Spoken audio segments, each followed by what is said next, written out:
You thought this was going to be another boring review of GGD's P4 drum pack? Think again. Hello everybody, I am Lucas. Like I just finished saying, we're going to be looking at GGD's P4 Matt Halperin signature pack. This is a continuation of his first kit that they came out with, and with the P3 samples, and this is the kit from Periphery IV that was released this year. Right before P4 started recording, Matt actually changed drum kits. He changed over to a Pearl kit, and that's exactly what we have here. They sampled the crap out of it all the way down from super low velocities to super high velocities. And this kit is just his kit from Periphery IV, so they didn't really use anything different than what they used on the album. So, without further ado, let's just jump into it. Let's check out the kit. So let's start with the kick. You get two choices when it comes to the kick. You have a 24x16, which I don't know if they used this. They had it in the studio and they put it in here. I don't know if they used it so much on the actual album. And the main one that they used was the 22x16 kick drum. This one sounds, that one's big and fat. That one's a little bit tighter. I kind of like the 22x16 myself. Now, when it comes to snares, we have three different ones. We have the Pearl Reference Brass 14x6.5. We have the Pearl Synth Tone 14x6.5. And then we have a V Cast Bronze Custom 4x6. I'll give you a little sample of each. This is the snare you heard in the opening track.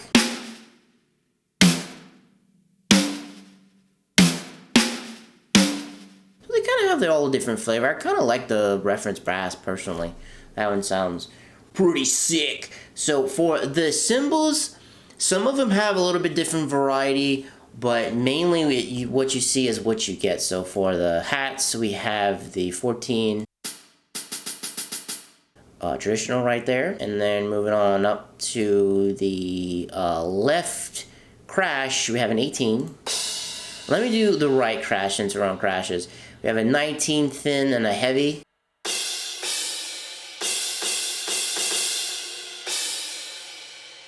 Kind of like the thin. I mean, they could use them in different aspects depending on what you want, but I kind of like the one that's on there by default. When it comes to splashes, we have an 8-inch traditional splash. We have a 17 thin crash right here. Sounds a little bit higher pitched than this one. I lied, this one's higher pitched. Sorry about that. Let's move on to the next little splash we have right here. We have a 6. That kind of sounds like when you hit on a pole on like a fence. That's what it kind of sounds like. Sounds pretty cool though. Oops, sorry. Moving on to the next splash right here, we have a mini stack. And then from the mini stack, we have the ride cymbal. So we have a 22 Brilliant and a 22 Pure.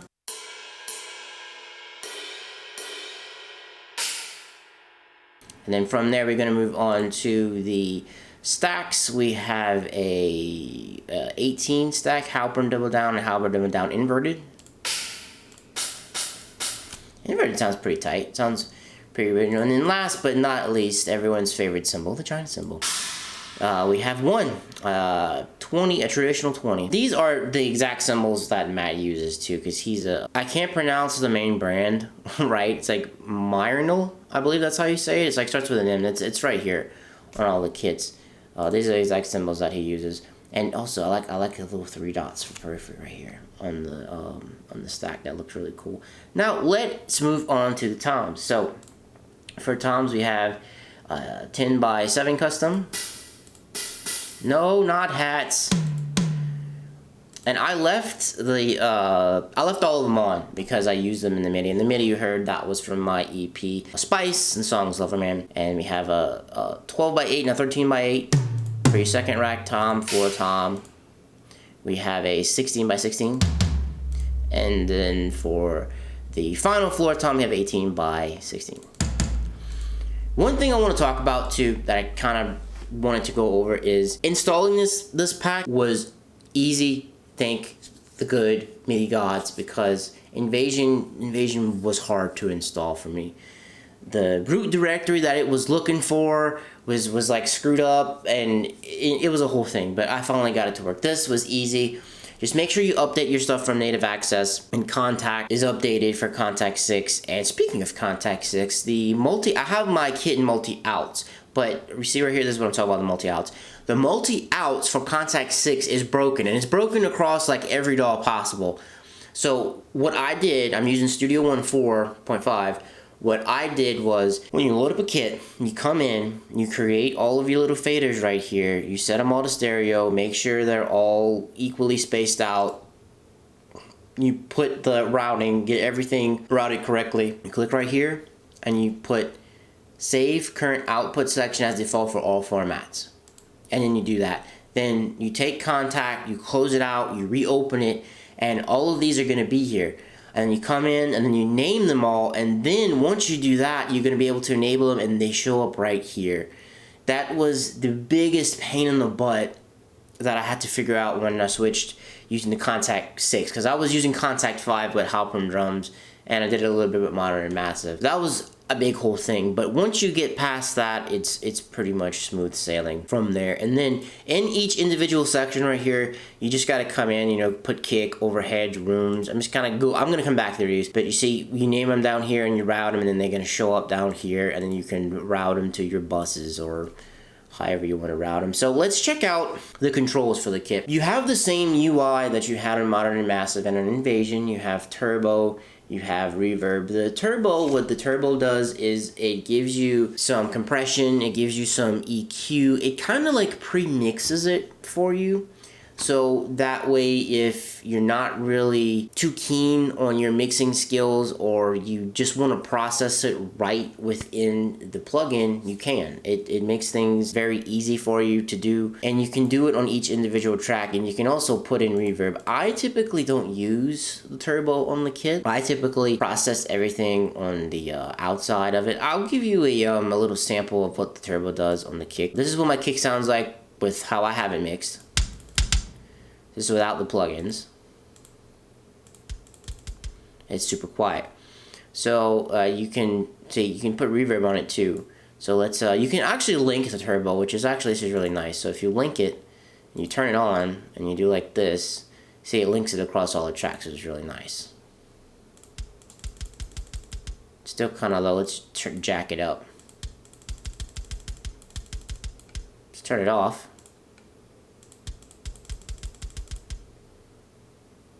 Let me turn it up a little bit.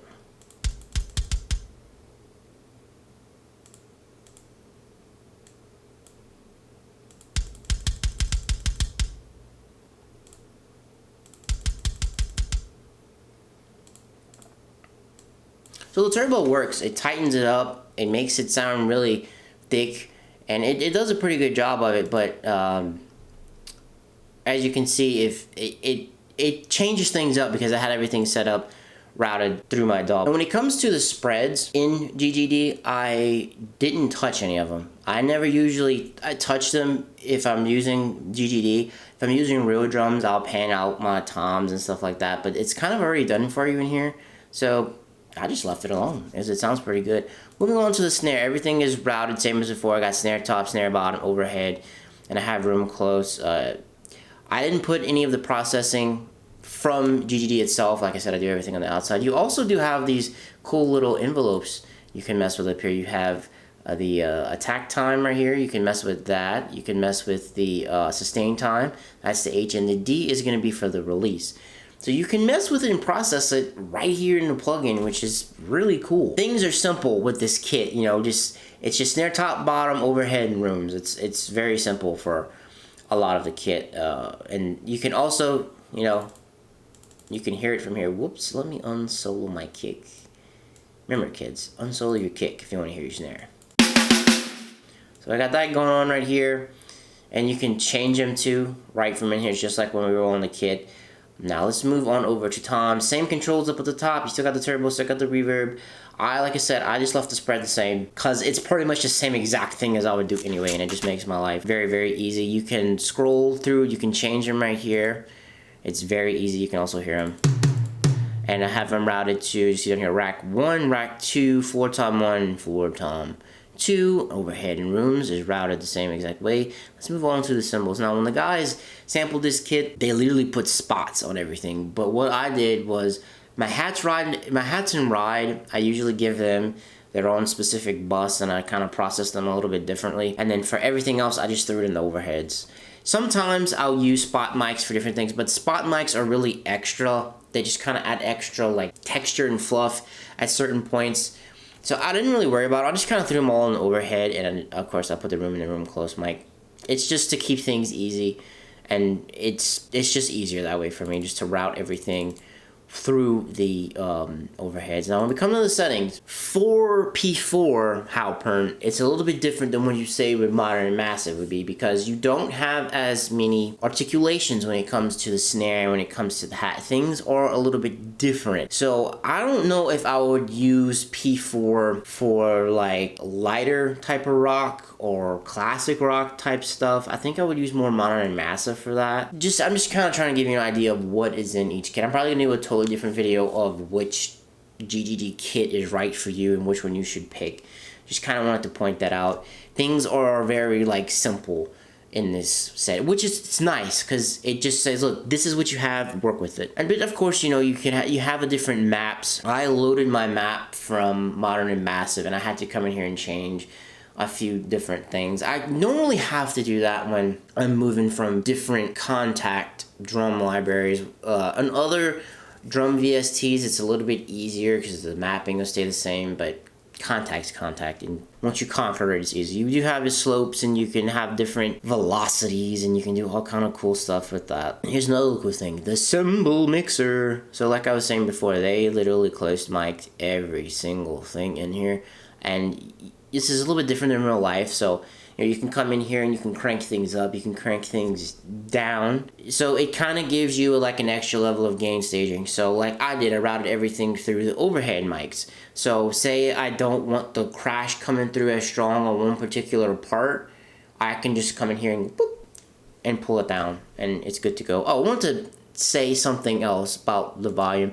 I pulled my kick volume down in here. For those who don't know what gain staging is it's basically how strong your signal is coming through the different stages that you have. So I turned it down a little bit in here so that way I wouldn't have to crank my kick bus volume down. I usually try to keep things in unity as much as I can.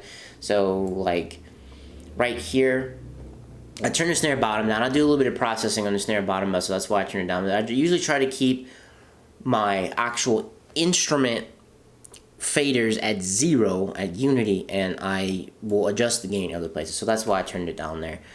Where were we? Settings, cymbal mixer, tight, it's cool. Groove player. Groove player is an Modern and Massive. It's an Invasion. Yeah, some MIDI packs. You can come in here. I did a whole video on writing with MIDI loops. I'll throw that up top so you can check that out at the end of the video. The groove player is really cool because if you get the grooves from GGD themselves, you throw them in your MIDI folder where you installed GGD, or Kontakt put it in for you. You put it in there, it shows up automatically. You can audition them, you can listen to them, you can load them, you can speed them up, you can slow them down. It's really nice, and they're very easy to write with. The About tab tells you about how cool GGD is, and I love how they use the same color and the same symbol from P4. It's pretty tight. You can load presets, you can load them all, you can lock the preset. Let's talk about this carpet. This carpet is like so banging, and it's so cool. I really love how they like took a picture of how they had the kit set up in the studio, and they just dropped it right there. I'm gonna run through how I mixed things really quick. I'm probably gonna do like a whole total like long video on my new mixing style. So I'm using Hammer DSP when it comes to the kick. If it would ever load up today, thank you. I find I love this kick because I found on the Halpern kit I had to push the bass on it a lot, and I had to push the 10K to get that clickiness in. But this kick has tons of low end. Let's solo it. I have really no idea where I am, but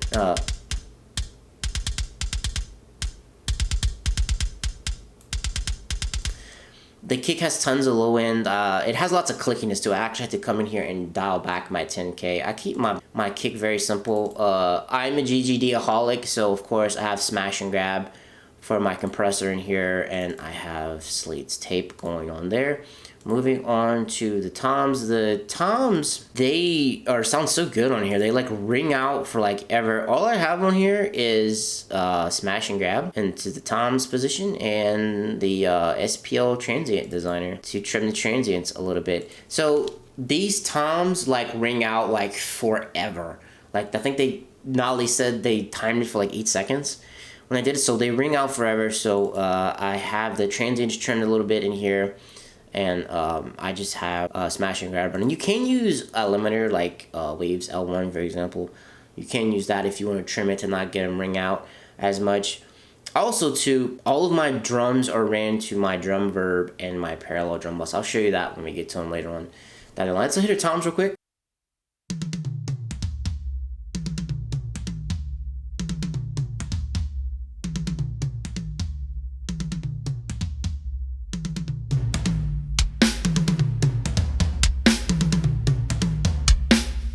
I try to do less is more because I used to cook the crap out of my drums and I don't like to do that anymore. When I process, let me scoot this out of the way a little bit. Now when I process my toms, what I do is I come to each individual tom and I mix it. So I use Drumforge's DFQ. This thing is so cool. I did a thing on this where I compared DFQ to like a normal EQ of what I would normally do, and this gets me there and it sounds better in fewer steps. So I literally put it on here, I turn the knobs, I crank up the range, I cycle through the different settings right here, and you just change it right here. It's so easy. It's like easy mode. But what I do is I go to each individual tom and I EQ it right on the individual tom listening to it. So not every tom is gonna have the same DFQ settings, and when you get to floor, you obviously need to change it to floor. So I do that because each individual tom is tuned to a different note, and then on my tom bus itself, I just kind of compress everything and chop the transients. So moving on to snare, my snare bus used to be like full of plugins, but these days I keep things really nice and really simple. Another thing about the kit another thing I like about this kit is at 250 in the Halpern kit, and it's in Modern and Massive too, there's like this like really like ring in the snare that is so annoying, but it's kind of gone in P4 and it's really nice. I just have a nice little scoop right here at 500 when it comes to the snare. Smash and grab, got it set on snare. Didn't really modify the settings that much on there. Love smash and grab. And the Electro DSP EQ. This thing is like magic, man. Nolly used this like a long time ago, and I bought it and kept using it. I don't know if he uses it that much anymore, but this thing is like so great. It has really interesting effects on the mid-range, and it sounds really good. Let me let you hear what the snare sounds like.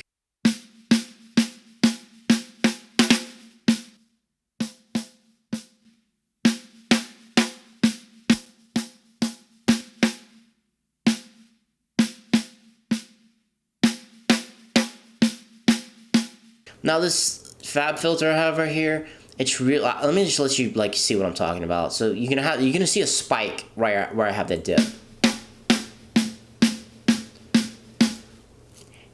It's kind of negatable if this cut even works.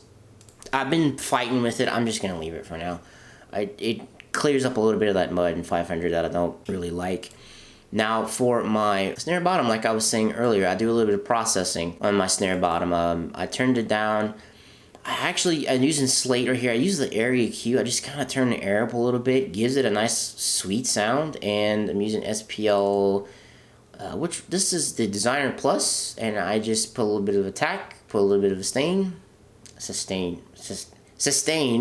that's it. I just kind of like to process my snare bottom a little bit differently. Watch, I'm gonna show you what I'm talking about.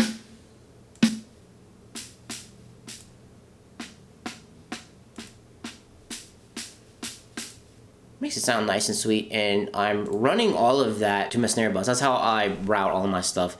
I have all my instruments and I route them to a bus, if you haven't caught on to that by now. Moving on, we have the overheads. Same thing, I have some dips in some spots that sound really nasty. Smash and grab, set up on overhead, set to grab mode, messed with a little bit. Virtual mix rack. I actually have a lot of leftover stuff in here. I used to use all of these and I used to overcook my overheads and it sounded so bad. Literally all I do these days, put it to 15K, I put a little bit of sweetness and I have it cooked a little bit right there. Let's see what that sounds like.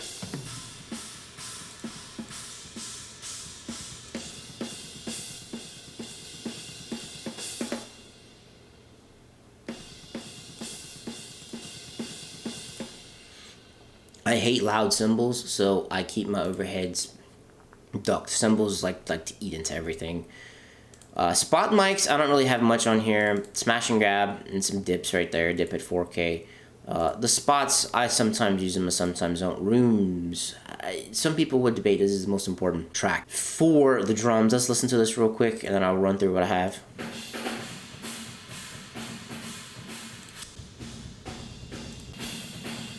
So yeah, as you heard, the plugins are really making it sound great. I have some scoops and some nasty areas in there. Smash and grab, set up to room. Smash and grab is so great. I just put a little bit of saturation, touched it a little bit. Virtual mix rack, I have revival going on a little bit, and I have some of Hollywood, the Hollywood compressor going on right there. I have a lot of saturation on it, but like I said, I try not to really overcook them. I probably could do a little less saturation, honestly. Now, I have a gate on here that is set up and routed to my snare bus for the rooms, and it's set up to where when the snare hits, it like makes it louder in the room to get that nice good snare pop. It's a trick I learned from Nolly. Now let's move on to the drum bus. So for my drum bus, basically just extra punchiness underneath the drum kit that makes it sound even more brutal. Let's see what it sounds like.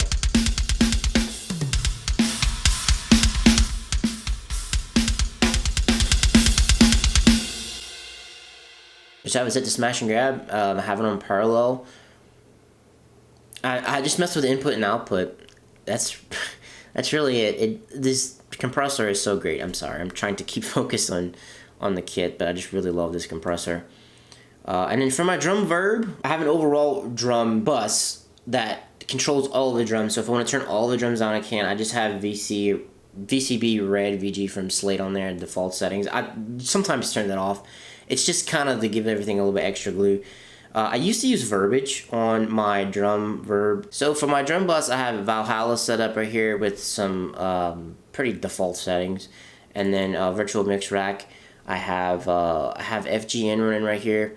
And then I have the FG116 running right here. These are very different from what I'm normally running on here, but I'm trying some different stuff. See how it sounds. Thank you so much for sticking around. I know this video was long. We kind of had a lot of stuff to go through. I really like this drum pack. It sounds so good. Things sound so clear. It's definitely an evolution from the Halpern signature pack. I really love that pack when it came out. The P3 samples stepped it up their game a lot.